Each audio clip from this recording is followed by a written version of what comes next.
रणबीर इलाहाबादिया वैसा है ही नहीं जैसा आपको दिखता है। एक आदमी जो 6 साल पहले ट्वीट किया करता था कि यार बीफ खाने में जो मजा है वो किसी और चीज में है ही नहीं, वो आज इतना स्पिरिचुअल कैसे बन गया। I've been a meat eater all my life and I turned vegetarian about 3 years ago and I feel like both are constantly at it. They're constantly like fighting. Yeah. कहीं इस भोले चेहरे के पीछे कोई मुखौटा तो नहीं, बोलना तो नहीं चाहिए, लेकिन रणबीर उन क्रिएटर में से एक है जो व्यूज पाने के लिए कुछ भी कर सकता है। कुछ भी मतलब कुछ भी। रणबीर के साथ वाले क्रिएटर्स आज डेड पड़े हैं, ना रीच ना relevancy, but Ranbir is still on top of the game. मुझे बहुत मजा आता है जब किसी यूट्यूबर की कंट्रोवर्सी होती है, बट रणबीर की आज तक कोई कंट्रोवर्सी हुई नहीं, या शायद हमें पता ही नहीं। पता नहीं मुझे ऐसा क्यों लगता है कि रणबीर आज से 5 साल के बाद ये सब करने ही नहीं वाला। या तो वो यूट्यूब छोड़ चुका होगा या फिर वो करेगा जो आज तक इंडिया में किसी क्रिएटर ने किया ही नहीं। लेकिन रणबीर की ना एक खास बात भी है जो खुद रणबीर को भी नहीं पता और उसके साथ वालों को भी नहीं। रणबीर हो सकता है कि आने वाले टाइम में पॉडकास्टिंग छोड़ दे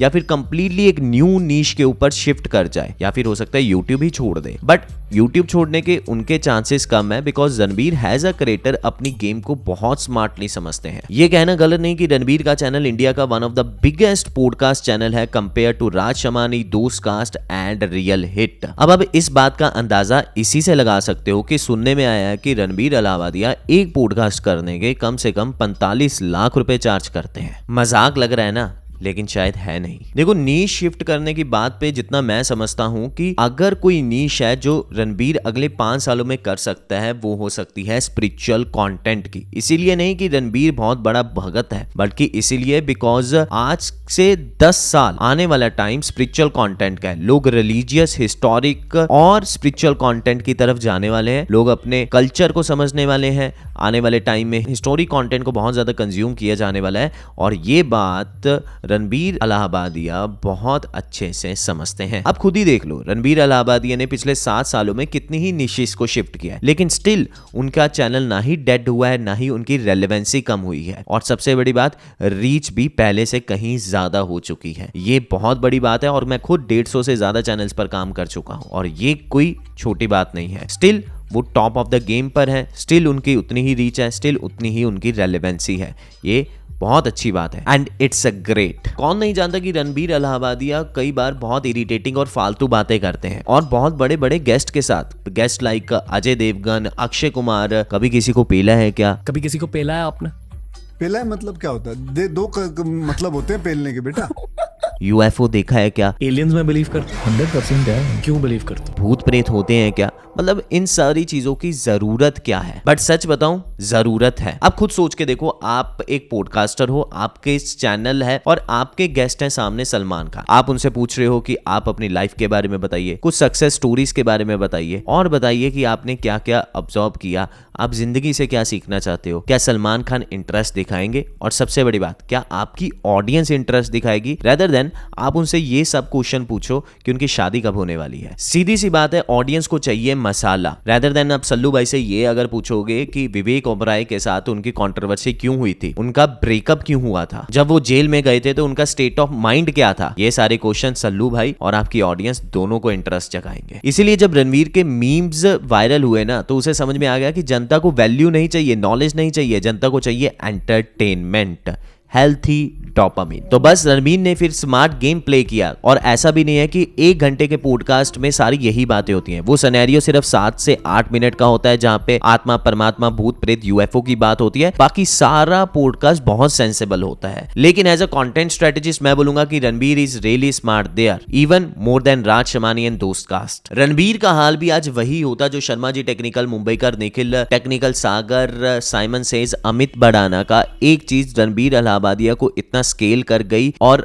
अगर आज रणबीर 2 महीने के लिए भी गायब भी हो जाए ना, स्टिल उनके चैनल पर व्यूज भी आते रहेंगे, पॉडकास्ट जाते रहेंगे, और उनका कंटेंट ग्रो होता रहेगा, विच इज टीम बिल्डिंग। ये एक ऐसा स्किल है जो आज 80% क्रिएटर्स में है ही नहीं। टीम बिल्डिंग के नाम पे उनके पास सिर्फ ज्यादा से ज्यादा एक एडिटर होता है, but Ranbir played well here. आज उनके पास content strategist, editors, social media को समझने वाली एक लायक टीम, मैनेजर्स, हर कोई उनकी टीम में अवेलेबल है, जो कंटेंट को ऐसे पैकेज करती है जिससे उनकी वायरलिटी 5x हो जाती है। मैं खुद इस चीज का प्राइम एग्जांपल हूं। 2016 से मैं भी कंटेंट बना रहा था, लेकिन ग्रोथ और पैसा इतना नहीं आ रहा था जितना एक्सपेक्ट था। तो मैंने अपने बिजनेस के साथ साथ अपनी टीम को बिल्ड किया। 2022 में मैंने एक रिसर्च, स्क्रिप्ट, एडिटर का टीम हायर किया and believe me that was my best investment, because जहां पर मैं 1 लाख अर्न कर पा रहा था, बहुत कम समय में मैं उसको 10x कर पाया। बड़े बड़े यूट्यूबर्स लाइक टेक्निकल गुरुजी को भी ये समझने में 5 साल लग गए कि टीम का क्या इंपॉर्टेंस होता है, इसलिए वो 2017 से 2020 तक सारा काम खुद ही किया करते थे। लेकिन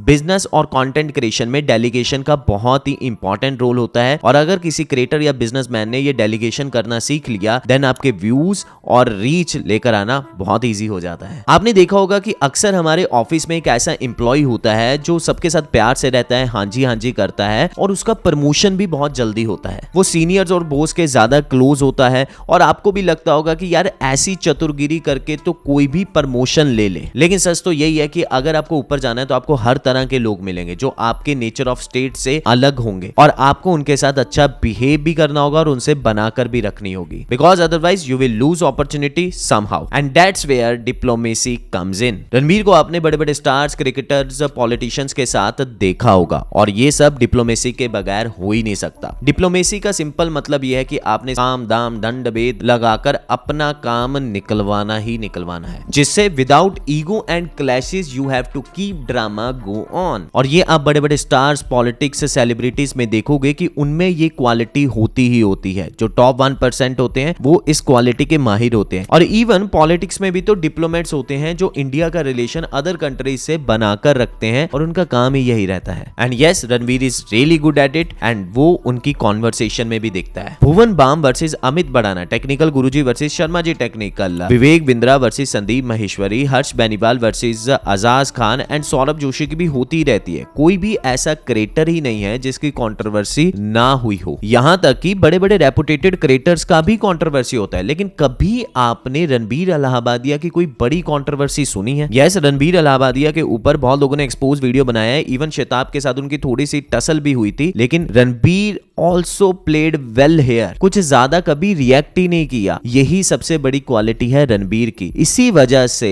रणबीर का ब्रांड पूरे इंडिया में सबसे ज्यादा स्ट्रॉन्ग है इन यूट्यूब क्रिएटर्स। मानो चाहे ना मानो, जब आपको बहुत दूर जाना होता है ना, तो आपके ऊपर मीम्स बनेंगे, एक्सपोज वीडियोस बनेंगी, कंट्रोवर्सीज होंगी, बट उस वक्त आपको कोई रिएक्शन नहीं देना। This is the best strategy, और आप साइलेंट रहकर अपने नेमिस को साइलेंट स्लैप दे सकते हैं। सो हमारा मकसद रणबीर को एक्सपोज करना था ही नहीं। हमारा मकसद होता कि हम कंटेंट क्रिएशन के good and bad, pros and cons को आपके सामने रखें। और अगर आपको इस वीडियो में मजा आया, आप इस वीडियो को लाइक कर सकते हैं एंड सब्सक्राइब भी कर सकते हैं हमारे चैनल को, बिकॉज वीकली वीडियोज इसी तरह से आती रहेंगी। Thank you so much for watching this video.